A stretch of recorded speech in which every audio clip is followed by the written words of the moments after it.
Il y a peut-être beaucoup, permettez-moi l'expression, de fumier, mais c'est là-dessus que Dieu fait fleurir des fleurs. Alors, gardons l'espérance, que notre foi soit une espérance, et il me semble que c'est ce que disait Jésus à Marthe.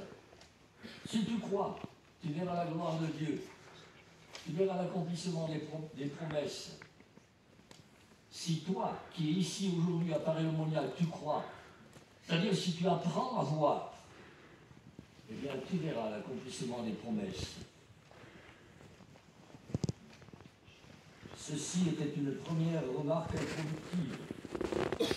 La deuxième, qui évidemment se tient avec la première, c'est que nous sommes souvent devant des situations difficiles et dont nous ne voyons pas la solution. Nous pensons qu'il y a un certain nombre de choses qui ne nous sont pas possibles. Et pourtant,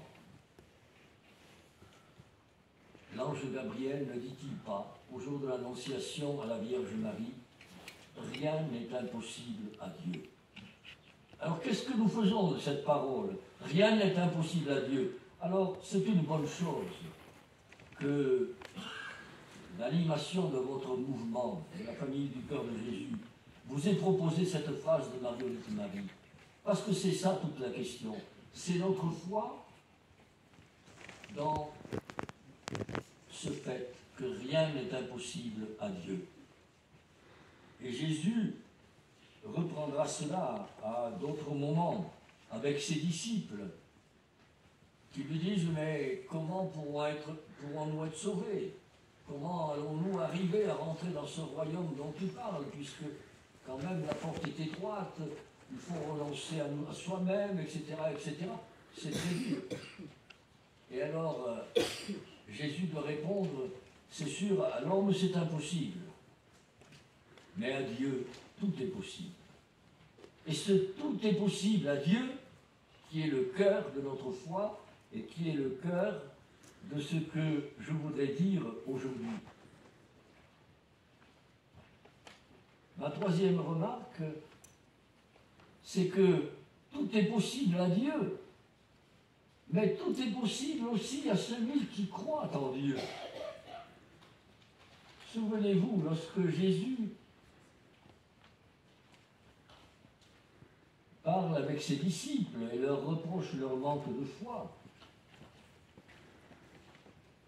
si vous aviez la foi gros comme une graine de moutarde, vous diriez à cette montagne: transporte-toi d'ici jusque là-bas, et elle se transporterait. Rien ne vous sera impossible. Alors il est vrai que nous avons dans nos vies personnelles, dans nos familles, dans notre société, dans notre monde, des montagnes à transporter. Et parce que on n'a jamais vu, même avec les plus grands bulldozers qui existent, des montagnes se déplacer comme ça, nous avons du mal à y croire. Et pourtant, Jésus nous redit: si tu crois, eh bien tu verras les montagnes de tes problèmes se transporter, se transformer, non plus en difficulté, mais en droites allées, en chemin. Ce qui veut dire que c'est à chacune et à chacun d'entre nous d'accueillir la grâce de Dieu pour nous permettre, avec notre foi, de transporter ces montagnes. C'est-à-dire, c'est une image, bien sûr, transporter les montagnes, mais c'est-à-dire, pour parler d'une autre manière, transformer notre monde, changer notre monde et le rendre meilleur selon le rêve, la vision même de Dieu, pour qu'il soit une préparation à ce monde nouveau qui nous est promis. En effet, et c'est ma dernière remarque introductive, la foi n'est pas un sentiment ou un savoir. Vous savez tous plus ou moins le catéchisme, mais ce n'est pas parce que vous savez le catéchisme que vous avez la foi. connais des gens qui sont très savants dans ce qu'on appelle l'histoire des religions et qui peuvent nous faire des cours de théologie, mais qui n'ont pas la foi. On peut parler de Dieu, on peut parler de la foi, on peut parler de l'Église, mais quand nous parlons, si tu crois, tu verras la gloire de la puissance de mon cœur, ce n'est pas d'un savoir qu'il s'agit, mais il s'agit d'une vie. La transformation de nos vies, la transformation de notre monde tient à cette relation qu'est la foi avec Dieu, la confiance que nous lui faisons, l'amour. Finalement, le Sacré-Cœur, ici l'image de Sœur Faustine, mais le Sacré-Cœur à Paris-le-Monial, quel est le message de Paris-le-Monial? Mais c'est que Dieu nous dit par Jésus à chacune et à chacun d'entre nous, je t'aime, et qu'il attend notre réponse. Il attend de nous également un je t'aime. Et que c'est dans cet échange d'amour, dans cette amitié qui est appelée à se développer, que nous allons découvrir que la puissance d'aimer qui est dans le cœur de Jésus et qui se communique à nous par les sacrements, cette puissance d'aimer est capable de changer la chose la plus difficile à changer dans l'humanité. Savez-vous laquelle? Ce n'est pas la montagne à transporter, c'est notre cœur, à chacune et à chacun d'entre nous. Et c'est l'avenir de notre monde. La gloire de Dieu dépend de notre capacité à accepter que par sa grâce, par l'Esprit Saint, Dieu change notre cœur. Finalement, vous l'avez compris, c'est la conclusion de cette introduction. Pour reprendre l'expression de saint Paul aux Corinthiens au chapitre 13, j'aurais beau avoir toute la foi jusqu'à transporter les montagnes. S'il me manque l'amour, je ne suis rien. En christianisme, ce n'est pas le savoir qui compte, ce n'est pas la richesse, ce n'est pas la puissance de l'autorité, mais c'est l'amour. C'est ce qui est en train de changer le monde. Et le message de Paris-le-Monial, c'est celui-là. C'est pas seulement Jésus nous dit, voici ce cœur qui a tant aimé le monde, mais c'est voici ce cœur, cet amour, qui est en train de changer le monde. Regardez. Et je voudrais vous y inviter, à travers de quelques petites choses que je voudrais dire.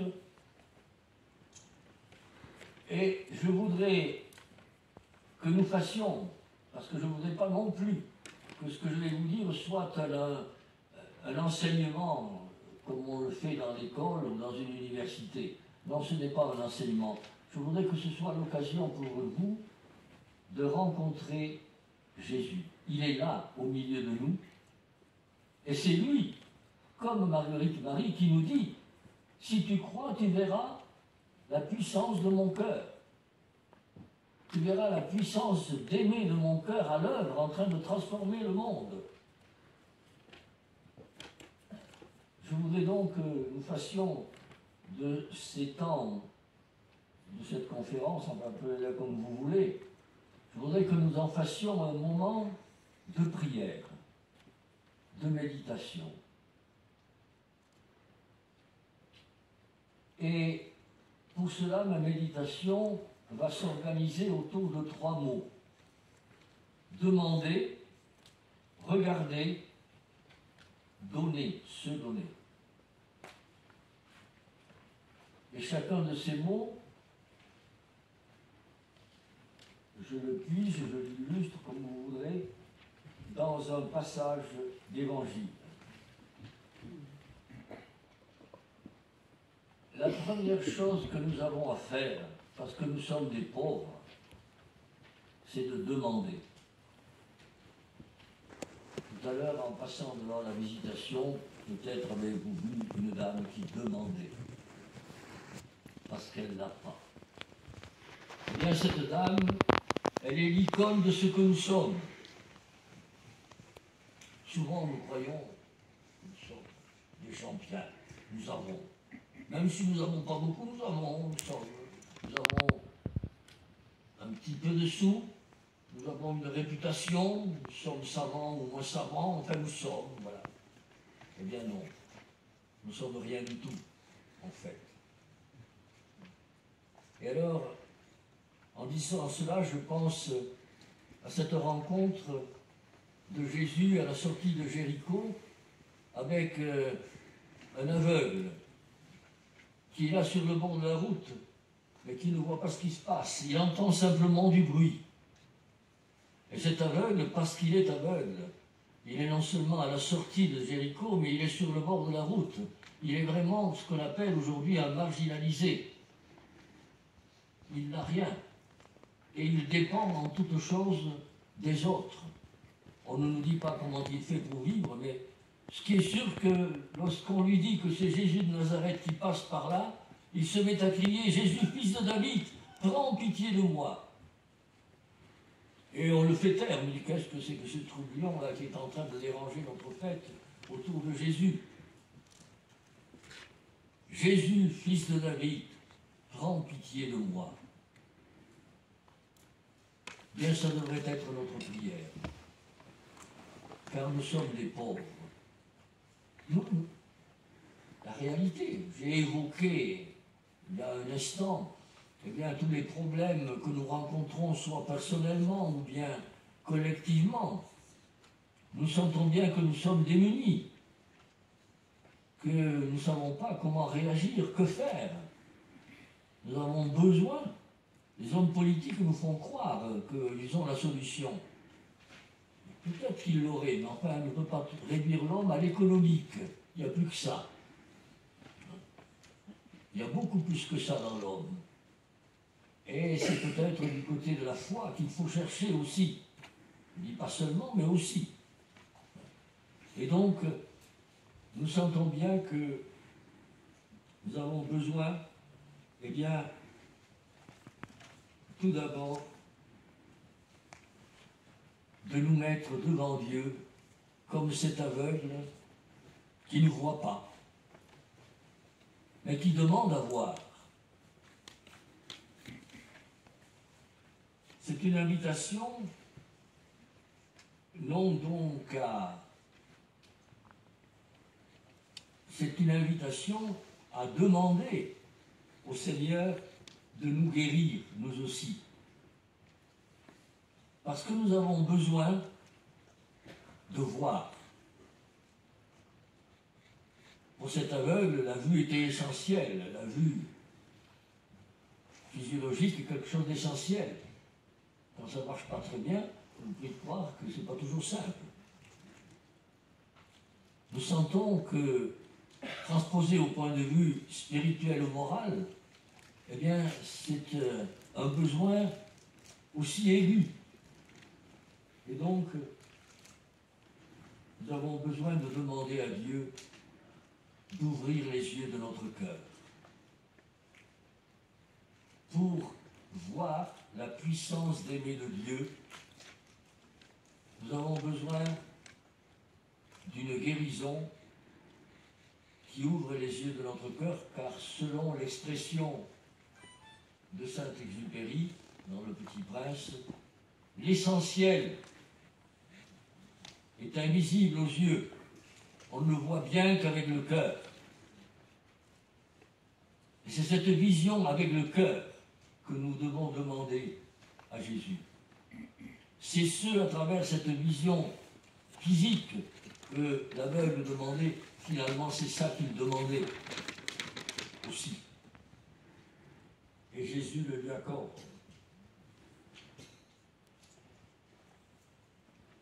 À notre prière, Jésus répondra, comme il a répondu à l'aveugle.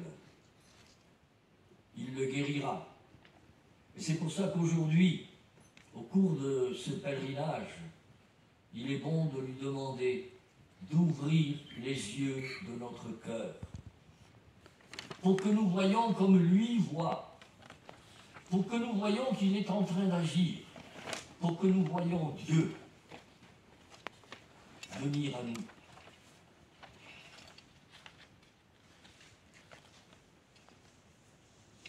Alors, il est bon, dans notre prière, de reconnaître notre cécité.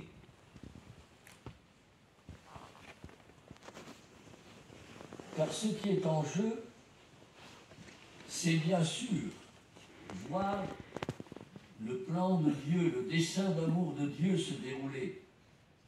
Mais il ne se déroule pas en les nuages. Il se déroule dans la grande famille des hommes et des femmes de ce temps. Il se déroule entre nous. Alors ce qui est important, eh bien, c'est d'ouvrir nos yeux, c'est d'accepter que Dieu ouvre nos yeux pour que nous nous rencontrions. Car le premier pas de la rencontre, c'est de se voir. Ne nous disons-nous pas, on va se voir demain ou après-demain, il faut qu'on se voie. Il n'y a pas de relation, qui plus est, il n'y a pas d'amitié, il n'y a pas d'amour qui puisse naître et se développer sans se voir. Eh bien, c'est cette grâce que nous devons demander au Seigneur. Car il y a en nous beaucoup de choses qui obscurcissent notre vie, notre vue. Les peurs, les épreuves, notre fascination pour l'avoir, la cupidité dont parle saint Paul, la jalousie, la rancune, les blessures que nous laissons s'infecter dans la rancune, le mensonge, enfin toutes les maladies qui affectent nos relations avec les autres. Alors là, on peut dire, un peu comme les apôtres tout à l'heure, oh mais alors, non, c'est impossible, on ne peut pas changer. L'homme est ce qu'il est. Partout où il y a l'homme, il y a l'hommerie, dit-on. Eh bien, justement, c'est une des montagnes à déplacer. Si on peut changer, si tu crois, tu verras la puissance de Dieu qui va changer ton cœur. Alors, avons-nous la foi sainte, comme cet aveugle de Jéricho, de croire eh bien, que notre cœur peut changer, qu'il peut apprendre à regarder l'autre avec la limpidité d'un frère et d'une sœur, se reconnaître les uns les autres comme frères et sœurs. Mais c'est ça, figurez-vous, c'est ça que fait la puissance d'aimer du cœur de Jésus. C'est ça le projet de Dieu, c'est que nous nous reconnaissions comme frères et sœurs, que nous nous accueillions comme frères et sœurs, que nous nous aidions comme des frères et des sœurs, et que nous constituions ensemble, et que nous prenions les moyens pour cela. Sœur Myriam, tout à l'heure, parlait d'être un instrument. Nous avons besoin de devenir des instruments de ce rêve de Dieu pour nous, de manière à ce que nous construisions la famille de Dieu. Donc, le cri, car c'est un cri, de l'aveugle doit être notre prière. Jésus, fils de David, prends pitié de nous, Seigneur, que je retrouve la vue.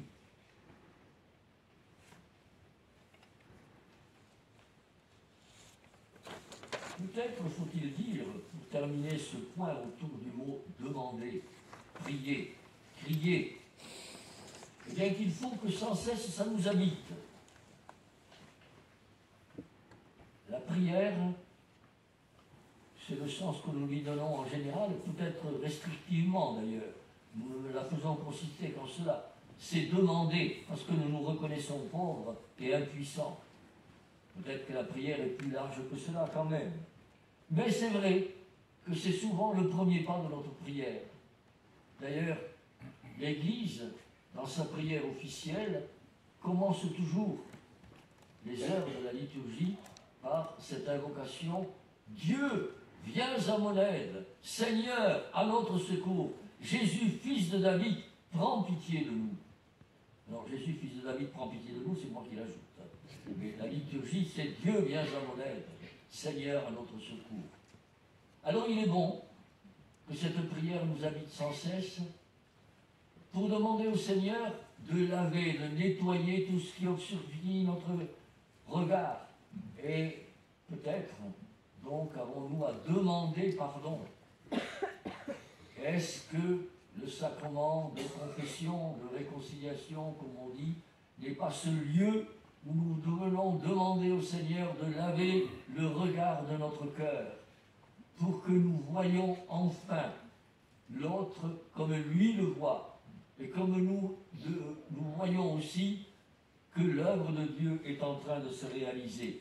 Et alors à ce moment-là, cette chose impossible qui est celle de guérir l'aveugle, moi à l'époque de Jésus, et cette chose qui nous paraît aussi impossible de nous guérir de tout ce qui nous enferme, de tout ce qui nous paralyse, de tout ce qui nous aveugle, va se réaliser.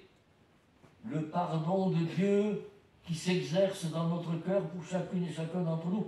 Voilà la puissance d'aimer de Dieu, du cœur de Dieu qui est en train de se manifester. Comme quoi, on n'a pas à chercher loin pour voir comment se manifeste la puissance du cœur de Jésus. Tu verras la puissance du cœur de Jésus dans le pardon que tu reçois. Lorsque tu te confesses, ou lorsque tu demandes pardon dans l'acte pénitentiel au début de la messe, ou lorsque dans ton cœur tu demandes pardon après t'être rendu compte que tu as fauté contre ton frère, ou contre toi-même, etc. Le pardon, n'est-ce pas, la puissance d'aimer du cœur de Jésus qui est à l'œuvre. Et ça, nous pouvons le voir, le toucher aujourd'hui. Tu verras aujourd'hui. C'est pour ça qu'il faut demander comme un pauvre. Et lorsque, précisément, notre regard s'est un peu lavé et rendu un peu plus limpide, oh, c'est jamais parfait. Ce n'est que le jour où le Seigneur nous ayant rappelé auprès de lui, nous le verrons face à face tel qu'il est, que notre regard sera vraiment pur et limpide. Jusque-là, il restera toujours quelques petites choses dans notre regard, dans le regard de notre cœur. Mais, cependant, nous pouvons, grâce à Dieu, voir la puissance d'aimer du Seigneur se manifester d'abord en nous. C'est le premier lieu, notre cœur, où la puissance d'aimer du cœur de Jésus se manifeste. C'est là qu'il faut regarder. Alors ça ne fait pas de bruit, mais c'est la manière de notre Dieu. Il ne fait pas de bruit, mais il agit. Et nous nous laissons prendre souvent par ce qui fait du bruit. Comme disait quelqu'un, les murs qui tombent font beaucoup plus de bruit que l'herbe qui pousse. Mais l'herbe qui pousse, c'est justement l'avenir, c'est le printemps qui est en train d'avenir. Il ne faut pas avoir peur du bruit que font les choses qui s'écroulent, qui disparaissent, qui sont finies, qui sont passagères. Et il ne faut surtout pas que ça nous empêche de regarder ce qui est en train d'advenir, ce qui est en train de monter, les fleurs qui sont en train de s'épanouir. Ceci était ma réflexion autour du mot « demander ». Demander de pouvoir regarder avec les yeux du cœur. Et donc mon deuxième mot sera « regarder ». Vous savez que après la mort de Jésus, il y a un événement que seul l'évangéliste Saint Jean nous rapporte. C'est ce soldat qui s'approche de Jésus, du corps de Jésus, qui est mort, qui vient de mourir sur la croix et qui le transperce avec la lance. Et Jean insiste, je dirais, fait un arrêt sur photo. Il nous demande de méditer, de regarder. Et il va pour cela employer un mot du prophète Zacharie, une phrase du prophète Zacharie. Ils regarderont celui qu'ils ont transpercé. Ils regarderont. Après la mort de Jésus, Saint Jean nous invite à regarder Jésus crucifié, le côté, c'est-à-dire le cœur ouvert. Il nous invite à la contemplation, au regard sur le cœur de Jésus. Tous les ans, je fais à Paris un cours de présentation du culte, de la dévotion au Sacré-Cœur aux séminaristes de Paris. Oui, ça s'impose, parce qu'à Paris, quand même, l'église qu'on voit de partout, c'est le Sacré-Cœur. Alors il est bon que les curés de Paris aient quelque idée de ce qu'est la dévotion et le culte du Sacré-Cœur. Et je fais toujours l'expérience de leur dire, mais la dévotion au Sacré-Cœur, ça date de quand? Alors combien de fois j'entends la réponse? Mais ça date de Sainte Marguerite Marie. Je dis non. C'est Saint Jean. C'est le fameux « ils regarderont vers celui qu'ils ont transpercé ». Regardez le cœur ouvert. La dévotion et le culte du Sacré-Cœur, enfin la dévotion et le culte c'est plus tard, mais la dévotion au Sacré-Cœur remonte à Saint Jean. Il y a tout un courant qui traverse l'histoire de l'Église jusqu'à nous maintenant, dont nous sommes les héritiers, et je dirais les missionnaires, qui est né au pied de la croix de Jésus. Et si aujourd'hui, si Sainte Marguerite Marie en son temps,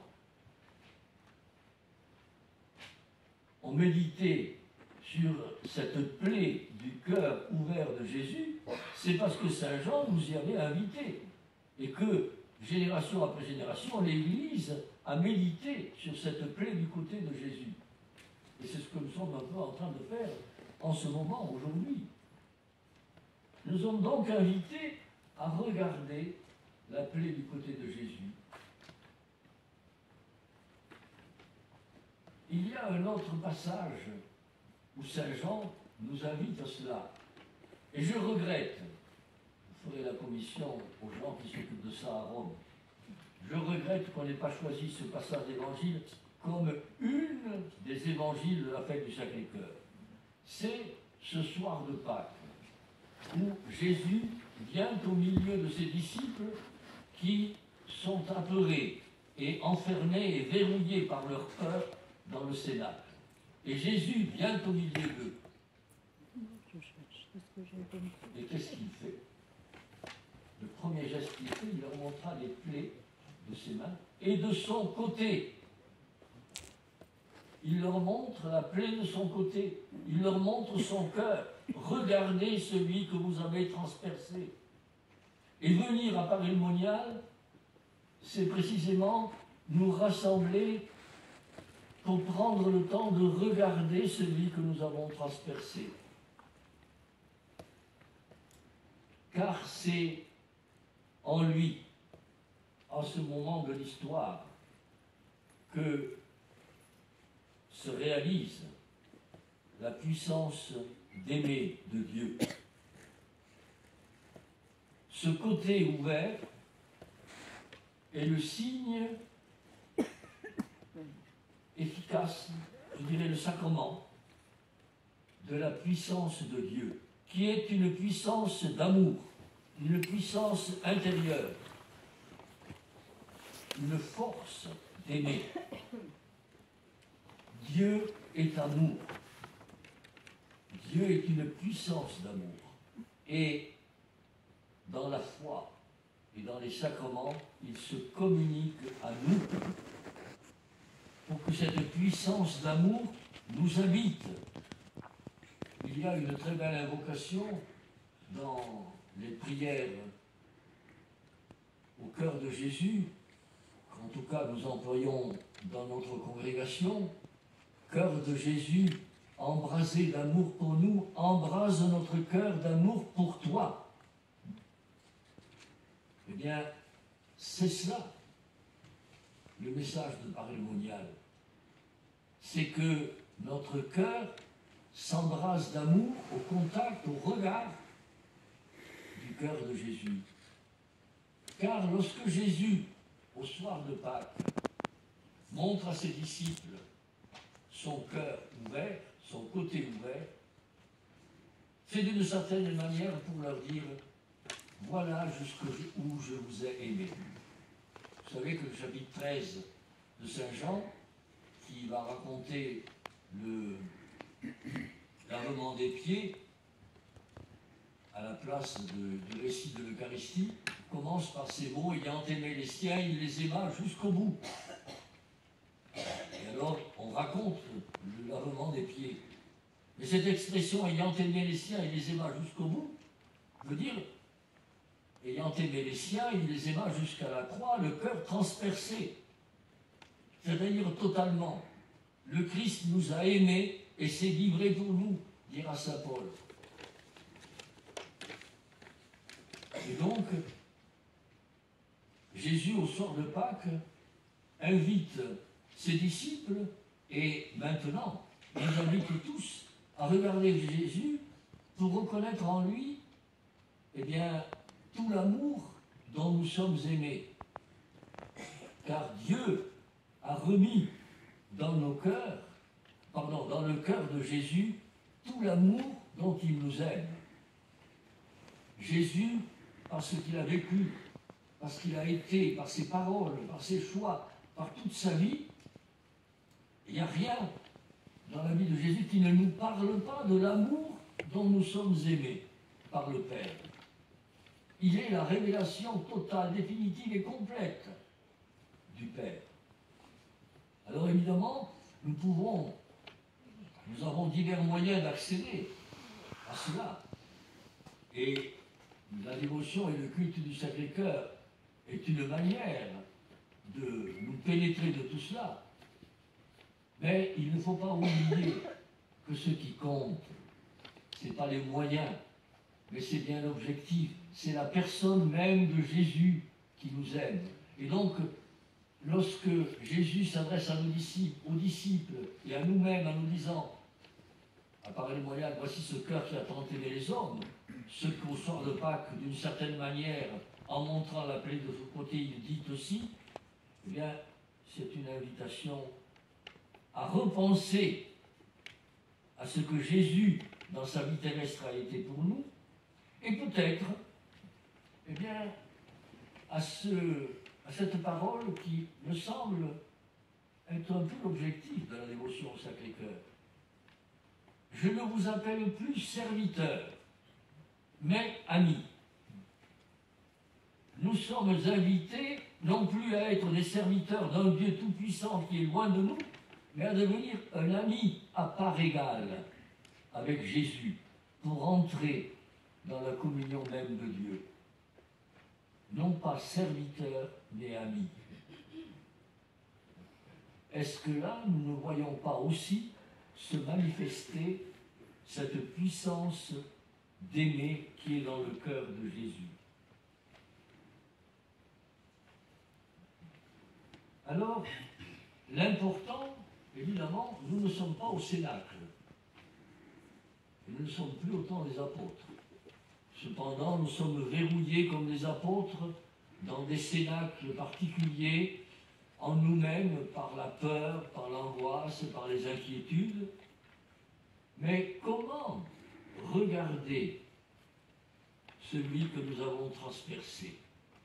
Je voudrais simplement souligner deux moyens, dire combien ils sont importants, parce qu'ils font partie de notre vie. Vous savez,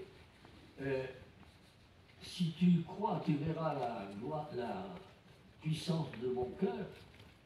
Je pourrais faire croire, si tu crois, tu vas voir des miracles, des choses extraordinaires, le soleil va tourner, les étoiles vont tomber, etc. Non, non. C'est dans l'intériorité, dans votre cœur que ça se passe. C'est dans le plus secret de votre cœur que cela se passe. C'est dans la vie de foi telle que l'Église nous la propose que cette puissance d'aimer de Dieu va se révéler et va agir. Et comment ne pas prendre le temps de regarder Jésus précisément à travers sa parole dans l'Évangile.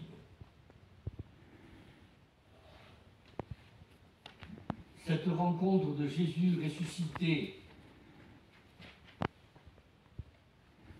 invite les disciples à repenser à tout ce qu'ils ont vécu avec lui. Et notre manière de devenir des familiers de Jésus, de vivre avec Jésus, eh bien, c'est de lire l'Évangile.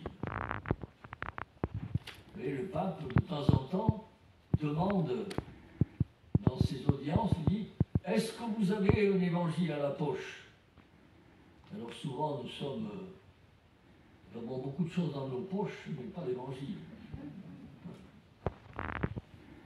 Et quelquefois, il va plus loin.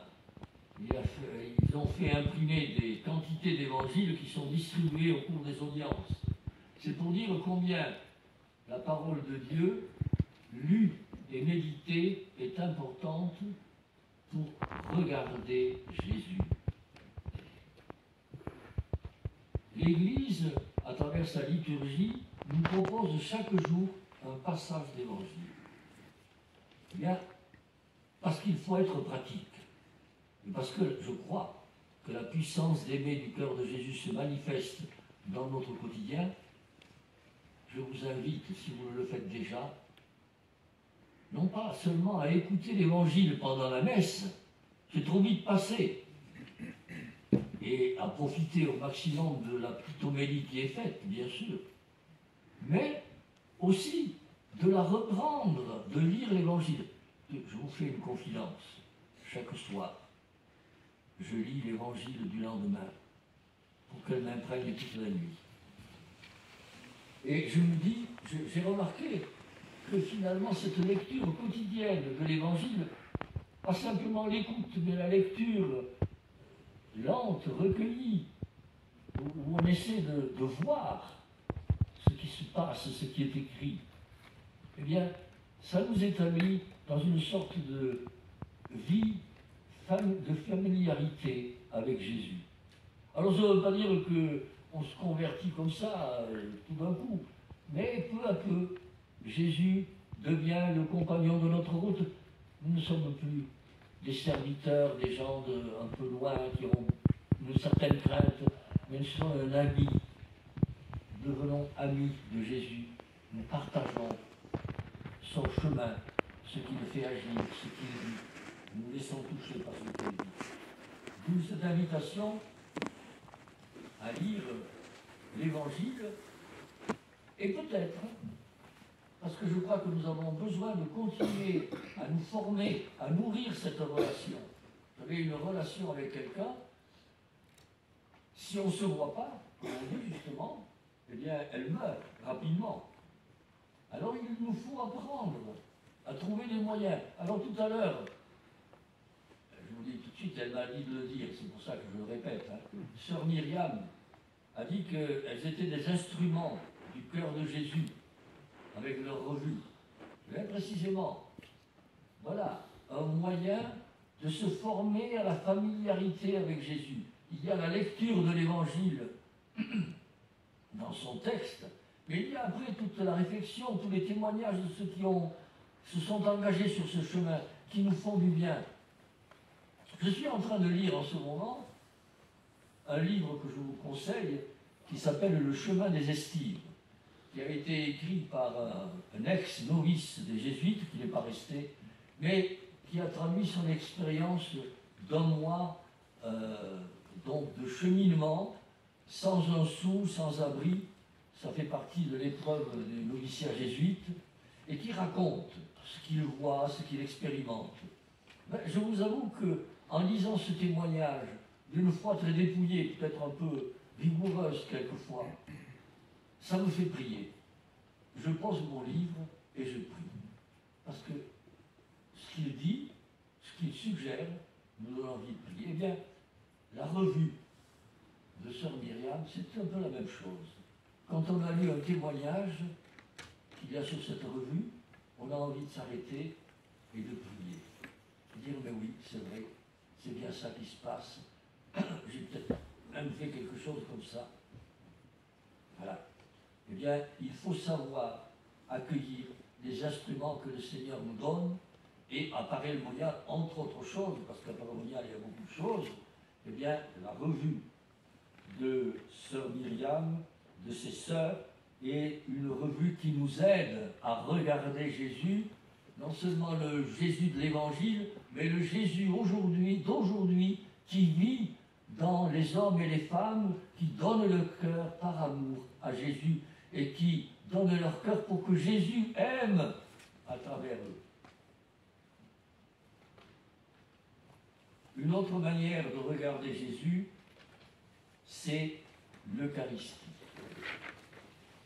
Car l'Eucharistie, c'est quand même ce temps où Jésus ressuscité nous rassemble comme les disciples au soir de Pâques, et où il se livre à nous dans sa parole, dans son corps et dans son sang.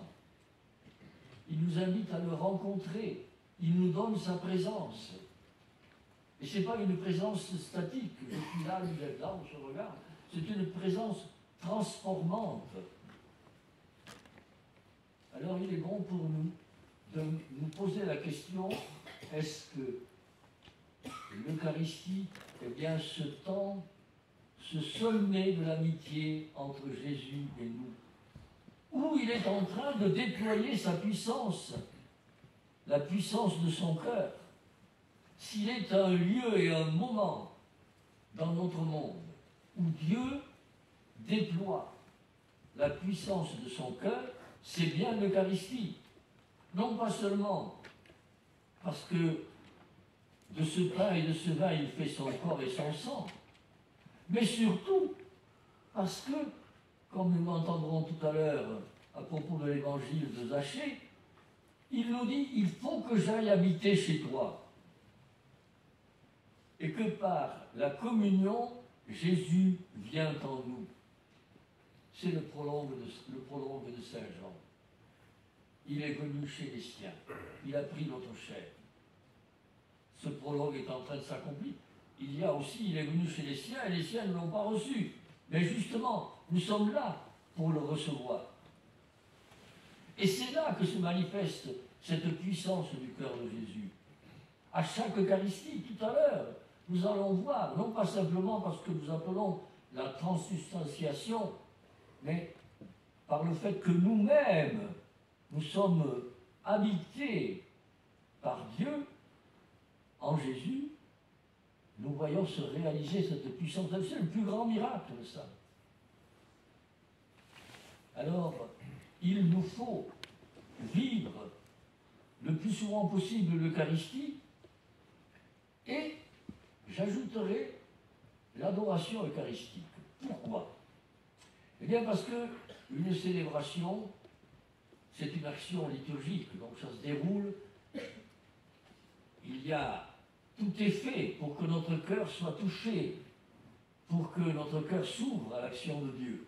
Mais bon, il nous faut du temps pour que Dieu touche notre cœur, pour que nous acceptions que Dieu touche notre cœur, il nous faut prendre du temps pour le laisser agir en nous. Vous savez, l'action de Dieu, c'est un peu une maturation, c'est un peu la poussée d'une plante.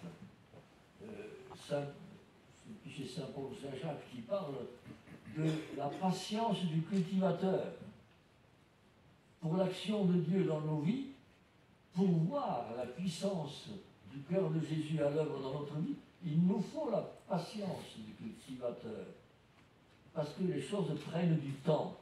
Eh bien, l'adoration eucharistique est ce moment où nous prenons le temps de nous arrêter devant le sacrement en reprenant ce que nous avons vécu durant l'Eucharistie. Il y a quelques années, avec des jeunes, nous faisions un camp à proximité d'un monastère de bénédictines du Saint-Sacrement, qui sont des religieuses bénédictines qui font l'adoration perpétuelle.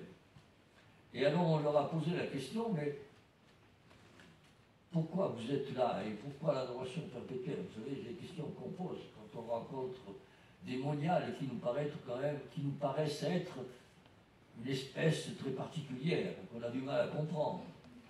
Et alors je me rappelle la réponse de cette sœur, toute simple, qui nous a dit, mais vous voyez, dans l'Eucharistie, dans la messe, il y a un moment après la communion, que souvent j'ai remarqué d'ailleurs on escamote, parce que tout le monde a un train à prendre après la messe, et donc on doit vite partir, c'est l'action de grâce.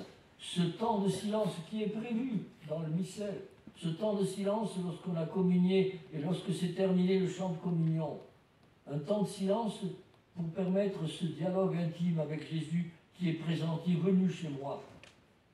Eh bien, la sœur disait, voyez, ce petit temps de silence, eh bien, nous le reprenons dans l'adoration, nous le prolongeons, nous le développons pour nourrir cette amitié. Car une amitié se nourrit. Il faut qu'on se voie, il faut qu'on se parle, il faut qu'on échange, il faut qu'on se confie l'un à l'autre, il faut qu'on ait un dialogue cœur à cœur. L'adoration, c'est ça. Et c'est dans ce cœur à cœur qui nous transforme que nous voyons, nous permettons à la puissance d'aimer du cœur de Jésus de nous transformer. Et en quoi il nous transforme? Eh bien, il nous fait semblable à lui. Vous savez, dis-moi qui tu fréquentes, dis-moi qui tu hantes, je dirai qui tu es. Dis-moi qui tu fréquentes, je dirai qui tu es. On est toujours influencé par nos fréquentations. Et le plus grand, le plus efficace des influenceurs, c'est l'Esprit Saint qui nous invite à la rencontre, qui préside à nos rencontres avec le cœur de Jésus. Et son influence fait que peu à peu, nous sommes transformés en lui. Ce n'est plus moi qui vis, dit saint Paul, mais c'est moi, c'est le Christ qui vit en moi. Voilà l'objectif. Et pourquoi le Christ veut vivre en nous? Mais c'est précisément le troisième point. C'est parce que c'est déjà un grand miracle de la puissance du cœur de Jésus de nous transformer intérieurement et de nous faire ses collaborateurs. C'est pour ça que, après avoir demandé, regardé, notre mot c'est donner, se donner, par lequel je vais terminer car l'heure tourne.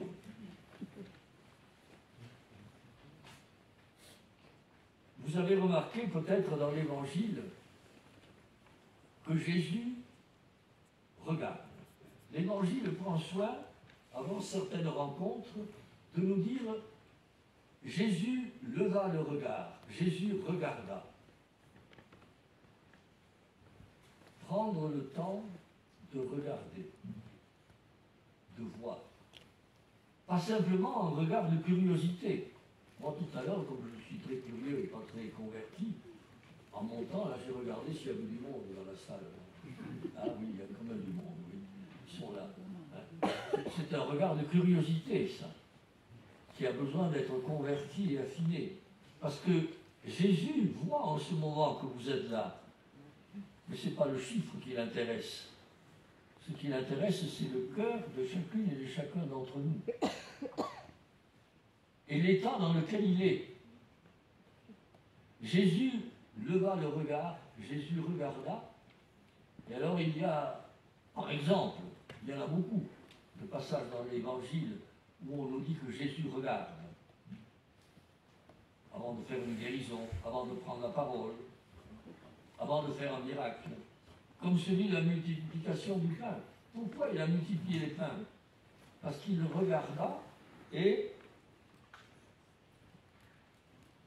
il vit, en débarquant, Jésus vit une grande foule. Et il vit. Il fut saisi de compassion envers eux, parce qu'ils étaient comme des brebis sans berger.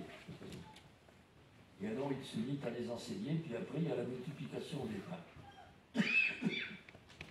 Jésus regarde et voit notre situation délicate et difficile. Et plus nous sommes dans le pétrin, sous diverses formes, plus son cœur est touché. Il est pris de compassion et dans notre passage on le dit, il fut bouleversé au plus profond de lui-même. Le regard de compassion. Et c'est ce qui fait que Jésus se met à enseigner, il se met à guérir, il se met à faire le miracle de la multiplication des pains. La compassion, le regard de compassion est le point de départ du don de nous-mêmes. Quand nous voyons quelqu'un qui est en difficulté, eh bien, cet amour qui est en nous et qui vient de Dieu nous pousse à venir à son aide. Et même si c'est une très petite chose, ce que nous faisons, c'est la puissance d'aimer du cœur de Jésus qui est en train d'agir pour venir à l'aide d'un de nos frères ou d'une de nos sœurs. En effet, lorsque Jésus regarde cette foule fatiguée, sans berger, qui a faim, il dit à ses disciples, qui eux disent oh, écoutez, ça suffit, qu'ils se débrouillent, qu'ils aillent chercher leur nourriture. Jésus leur dit, vous, là, donnez-leur à manger. Pourquoi les disciples disent qu'ils se débrouillent? Parce qu'ils sont trop nombreux, ils n'auront pas réussi. Alors nous, chaque fois que nous voyons un problème énorme chez une personne, ou bien dans telle situation, nous avons tendance à nous dire, je ne suis pas capable, je ne sais pas faire, il y a d'autres qui vont le faire, etc. Donc Jésus nous dit, donnez-leur vous-même à manger, vous êtes capables. Parce que précisément, Jésus, par sa parole et par son pain, nourrit en nous la puissance d'aimer de son cœur et nous rend capables de faire ces miracles que lui-même a fait. Mais ces miracles sont des miracles intérieurs, sont des miracles d'amour, d'amitié. C'est ça le véritable miracle. Et c'est une bonne chose de nous rappeler ce que le Saint-Père, à l'occasion de l'emmener sur la miséricorde, il y a quelques années maintenant, mais j'en reviens toujours là, nous dit, j'ai un grand désir que le peuple chrétien réfléchisse sur les œuvres de miséricorde corporelle et spirituelle. Vous savez que ce qu'on appelle les œuvres de miséricorde sont inspirées du chapitre 25 de l'évangile de saint Matthieu. Car finalement, c'est ce chapitre, vous savez, où Jésus dit j'étais malade, vous m'avez visité, j'étais prisonnier, vous êtes venu me voir, j'étais nu, vous m'avez vêtu, etc. La solidarité, la miséricorde à l'œuvre. Eh bien, c'est ça, la puissance du cœur de Jésus à l'œuvre. Il dit, mais vous pouvez dire, quand est-ce que nous allons voir la puissance du cœur de Jésus se manifester? Mais elle se manifeste dans la miséricorde. Écoutez ce que dit le pape. La prédication de Jésus nous dresse le tableau de ses œuvres de miséricorde pour que nous puissions comprendre si nous vivons, oui ou non, en disciples, c'est-à-dire comme celui qui croit. Redécouvrons ces œuvres de miséricorde corporelle. Donnez à manger aux affamés, donnez à boire à ceux qui ont soif, vêtir ceux qui s'y sont nus, accueillir les étrangers, assister les malades, visiter les prisonniers, ensevelir les morts. Et n'oublions pas non plus les œuvres de miséricorde spirituelle. On les oublie quelquefois, celles-là. Conseiller ceux qui sont dans le doute, enseigner les ignorants, avertir les pécheurs, consoler les affligés, pardonner les offenses, supporter patiemment les personnes ennuyeuses comme moi en ce moment. Priez Dieu pour les vivants et pour les morts. Bon, derrière chacune de ces invitations, il y a des situations sur lesquelles vous pouvez mettre des visages, des attitudes, des choses que vous avez faites ou que vous auriez dû faire et que vous regrettez de ne pas avoir faites. Et oui, il faut regretter de ne pas les avoir faites, parce que c'est bien là que nous voyons se manifester la puissance du cœur de Jésus. C'est là que nous voyons se réaliser, si tu crois, tu verras la puissance de mon cœur. C'est dans la miséricorde, mise en œuvre, au quotidien. C'est pas compliqué d'aller voir une personne isolée. C'est pas compliqué d'avoir un geste d'amitié face à un migrant qui est là dans la rue, à ne savoir que faire. C'est pas compliqué d'aller voir quelqu'un qui est malade à l'hôpital. Ce n'est pas compliqué de partager avec quelqu'un pour porter avec lui les problèmes qu'il a. Et encore faut-il le faire. Faut-il prendre du temps pour cela? Et peut-être pas seulement prendre du temps pour donner quelque chose, mais se donner soi-même, y mettre tout son cœur. Dans la situation où nous sommes, dans l'Église, qui se discrédite par ce qui se passe souvent, nous n'avons qu'une seule parole qui peut être crédible, qui va toucher les cœurs, c'est la compassion et la miséricorde. Après, taisons-nous. Ne faisons pas de sermons sur la moralité, tout ce que vous voudrez. Ça ne sert à rien. Par contre, l'amour qui se donne à l'autre pour l'aider, la main qui se tend, ça c'est une parole de Dieu, une parole d'évangile, ça c'est la puissance du cœur de Jésus qui est à l'œuvre. Et c'est ça qui va emporter le morceau. Et je vous le dis, vous verrez, comme on dit communément, ça va marcher. La puissance de Dieu est là.